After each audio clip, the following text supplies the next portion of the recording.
नमस्कार. कौल जनतेचा या कार्यक्रमाच्या निमित्ताने आपण जालना जिल्ह्यात आहोत. राजकीय गोष्टी आपण चर्चा करतोय, लोकांमध्ये जातोय, लोकांशी गप्पा मारतोय.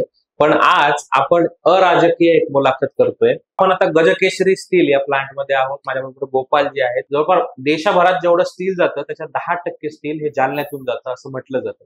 शिवाय जालन्याला सिटी ऑफ स्टील असं देखील म्हटलं जातं. त्याची पार्श्वभूमी काय आहे, नेमकं काय, सगळ्यांबद्दलच आपण गोपालजी यांच्याबरोबर चर्चा करणार आहोत. गोपालजी, खूप खूप स्वागत है तुमचं times of democracy TOD Marathi में. तो बस हमको ये बताइए कि सिटी ऑफ स्टील का हिस्ट्री क्या है, ये कैसे बना सिटी ऑफ स्टील? ये एक्चुअली सर काफी इंटरेस्टिंग स्टोरी है जी.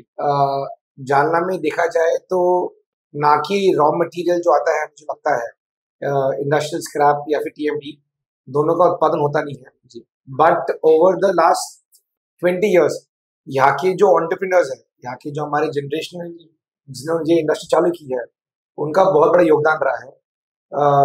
जब कोई एंटरप्रेन्योर अपना को बताता है, दैट इंडिकेट्स दैट उनके रिस्क टेकिंग एपेटाइट काफी बड़ी थी. 20 इयर्स अगो कोई भी इंसान ने सोचा नहीं था कि जालना इस मुकाम पर पहुंचेगा जो आज इस मुकाम पर है. तो definitely one of the biggest criteria goes up to कि एंटरप्रेन्योरल स्किल्स जो थी हमारे बड़े लोगों की, that is the reason for Jalna become the industry is. Secondly, no doubt एक जोग्राफिकल एडवांटेज भी है जालना का, not just of Maharashtra but हम कहीं ना कहीं 2-3 मेजर डेवलपिंग स्टेट से काफी नेबरिंग में है, चाहे वो गुजरात रहे चाहे वो एमपी रहे. तो ये तीनों स्टेट्सों में हमारा काम काफी अच्छा होता है. That is one of the reason की geography location also has help Jalna to become Jalna. नहीं, अभी अगर मराठवाड़ा रीजन का अगर बात करें तो ये ड्रॉट एरिया है पूरा. इसमें कितना एम्प्लॉयमेंट जनरेशन हुआ इस चीज की वजह से? लगभग अगर बात करें sir direct and indirect way में अगर बात करेंगे तो मैं ऐसा मानता हूं कि 1.5 से 2 लाख लोगों का कहीं ना कहीं एम्प्लॉयमेंट जनरेट होता है. बिकॉज जालना एक आज जो हब बना है वो नॉट जस्ट स्टील सेक्टर के बना है. जालना जो आज काम कर रहा है, that is very important to understand कि transportation also is a very important factor, कि ट्रांसपोर्ट हम बहुत इजीली दे पाते लोगों को. तो यहाँ पर एक बहुत बड़ा सेगमेंट बन चुका है ट्रांसपोर्टेशन लोगों का. तो चाहे वो हमारे डीलर्स रहे, चाहे हमारे डिस्ट्रीब्यूटर्स रहे, चाहे वो ट्रांसपोर्ट लोग रहे, चाहे हमारे व्हीकल्स ट्रांसपोर्टिंग रहे, लोगों में कंपनी में जो लेबर्स काम करते हैं, तो इन सभी को अगर हम बात करेंगे तो नहीं बोल के 1.5 से 2 लाख रुपए लोगों को हमें लगता है कि एम्प्लॉयमेंट होता है. अरे बाप रे, बहुत बड़ा आंकड़ा ही है एक्चुअली. जो मतलब ऐसे कहा सुनी बातें हैं, मैंने सुनी है जो कि पूरे देश में जितना स्टील लगता है उसमें से 10% जालना से जाता है या जालना में जनरेट होता है. ये क्या है, सच है ये सब? नहीं, एक्चुअली में उसमें एक छोटा सा सेगमेंट है sir. Jalna 10% of the total steel नहीं बनाता है. ओके. लेकिन 10% ऑफ टीएमटी जो हमारा प्रोडक्ट है, जो हम टीएमटी बास बोलते हैं, रीबास बोलते हैं, जो कंस्ट्रक्शन में काम आता है, उसका 10% डेफिनेटली जालना बनाता है. इंडिया का. हाँ. क्रूड स्टील में बनाता नहीं है. हमारे सेगमेंट में जो हम इंडस्ट्री में काम करते हैं उसका 10% डेफिनेटली जालना. कंस्ट्रक्शन में जो जाता है वो टीएमटी रीबास का 10% कंस्ट्रक्शन का जो मटेरियल होता है वो जालना से मोटा मोटा बनता है. तो एग्जैक्टली प्रोसेस क्या होती है ये सब चीजें? So process sir, it is very simple. अगर हम एकदम सिंपल भाषा में बोलना चाहें तो हम हमारे आपको रिन्यूएबल एनर्जी वाले प्लांट बताते हैं. और हम काफी ग्रीनर है compare to lot of competitors.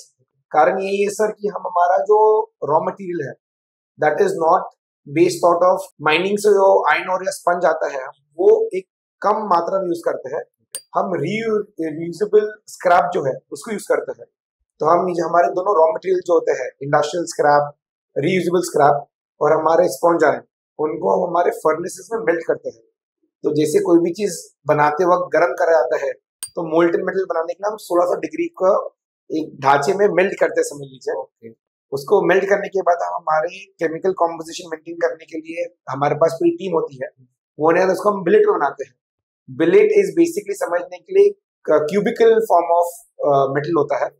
कोई भी चीज सलिए में बनाने के लिए आपको बिलेट बनाना जरूरी होता है. वो बिलेट बनाने के बाद हम उसको टीएमटी हमारे अलग अलग साइजेस जो होते हैं 8 mm 10 mm वैसे अलग अलग साइज में रोल करते हैं. तो प्रोसेस काफी सिंपल होता है अगर एक्सप्लेन करने के. टेक्निकलिटीज में तो थोड़ा डिफिकल्ट होता है. बट ये बात है कि हम मटेरियल लेते हैं, मेल्ट करते हैं, उसको हमारे डिजायर्ड साइज में रोल करते हैं. इतनी बड़ी इंडस्ट्री चला रहे हैं, इसमें चैलेंजेस क्या क्या फेस करते हैं? Sir challenges are numerous actually. जैसे जालना का इंडस्ट्री बढ़ तो गया है, बिल्कुल। बट आने वाले समय में कोई भी इंडस्ट्री को ग्रो करने के लिए human resource is very important. तो यहाँ पर हमें टेक्निकल नॉन टेक्निकल स्टाफ मिलने को थोड़ी दिक्कतें होती है, बिकॉज आज के जमाने में सभी को लाइफस्टाइल में काफी इंटरेस्ट होता है, सिटी में रहना है, तो सिटी में रहना है जी। भले सिटी में लाइफ डिफिकल्ट हो, अलग विषय है। तो उसके कारण हमें पास सर स्किल्ड और अनस्किल्ड लोगों का या फिर ह्यूमन रिसोर्स को कैप्चर करने में थोड़ा दिक्कत होता है।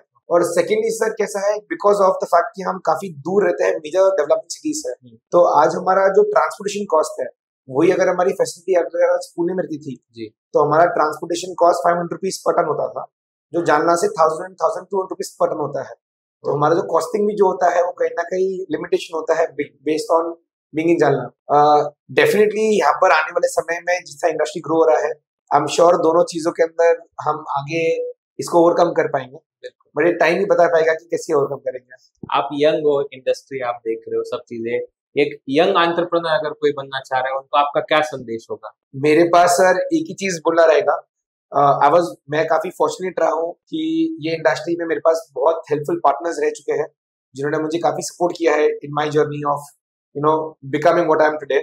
लेकिन डेफिनेटली एक छोटा सा ही सजेशन रहता है ऐसे सभी लोगों को कि काम करने के बाद ही समझता है कि काम में क्या क्या डिफिकल्टी आती है जी। बहुत समय में हम क्या करते हैं कि बिफोर स्टार्टिंग हमको हमारे मन में हम कॉम्प्लिकेशन कर लेते हैं कि क्या क्या डिफिकल्टी होगी, तो वो एक्चुअल में once you start doing it, अगर काम जब चालू करते तो रियलाइज करते कि इतने दिक्कतें नहीं थी जितना हमने सोचा था। तो डेफिनेटली सजेशन सबसे यही रहेगा या रिक्वेस्ट यही रहेगा कि एक बार काम करना चालू करोगे तो आपको लगेगा कि दुनिया आपके पास हासिल करने को है, बस आपको जाके हासिल करना रहेगा। वो चीज पेशेंस भी रखना है। पेशेंस तो सर कोई भी इंडस्ट्री में रखना जरूरी होता है।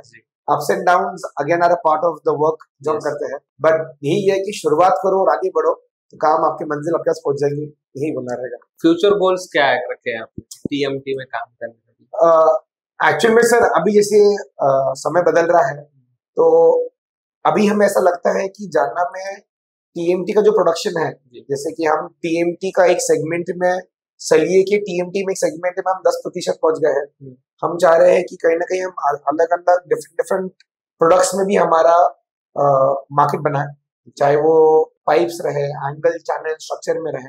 तो आने वाले समय में TMT is not the only goal, हम बाकी प्रोडक्ट्स में भी कैसे कैप्चर करें वो हमारा मेन उद्देश्य रहने वाला है। बहुत बहुत धन्यवाद, बहुत बहुत धन्यवाद आपका। धन्यवाद सर। हे होते गोपालजी, आपल्या सर्व प्रश्नांना अगदी मनमोकळी उत्तरं दिली। जालन्याचा इतिहास काय, स्टीलचा इतिहास काय आणि जालन्याला स्टील सिटी ऑफ इंडिया किंवा स्टील सिटी ऑफ जालना असं का म्हटलं जातं याबद्दलच त्यांनी सविस्तर माहिती दिली। आज आपण इथे थांबूयात आणि पुढच्या मतदारसंघात तर आपण जाणारच आहोत, पण राजकीय गोष्टींमधून थोडीशी उसंत घेत आपण अराजकीय माणसाची अशी मुलाखत केली, ती तुम्हाला कशी वाटली ते कमेंट करून नक्की सांगा। व्हिडिओ आवडला असल्यास लाईक शेअर करायला विसरू नका आणि असेच नवनवीन व्हिडिओज पाहण्यासाठी टाइम्स ऑफ डेमोक्रेसी टीओडी मराठीच्या युट्यूब चॅनलला नक्की सबस्क्राईब करा।